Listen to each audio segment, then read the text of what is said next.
What's up guys, welcome to the School of Graphic Designing. So in this series I'll be posting tutorials on how to use Inkscape to design different items. Inkscape is a free software, so you can go to your browser and then you type in Inkscape and you'll be able to download it for free. And after downloading it, you can open it and you'll see an interface like this. So this is what you get on Inkscape.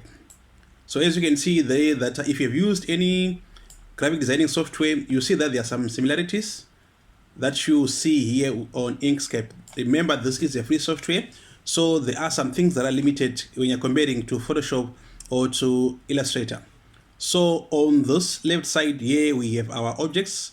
So the first one there, this is where you get parts by nodes, and then you can also have and you can also draw shapes. Here we have a rectangle, we have circles here, and then we also have 3D objects here. You can get a 3D box here, and then also spiral 2, and then this Bezier 2, and all the different tools that you can use when you're doing your designing. So this is the ribbon, and then here if you go down here and click on this button here, you see that there are additional tools you can also use. We've got the pen bucket, the trick tool, the spray tool, the eraser, connectors if you want to zoom or measure.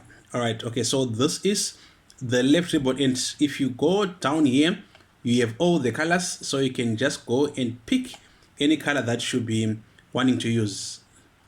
So they start from black here, and then they go all the way up to white, and then also the different colors that you can also have in between. And then on top here, we have tools. You see them later on. So I'll be walking you step by step in how to design in Inkspace. So make sure to subscribe so that you see all our future videos.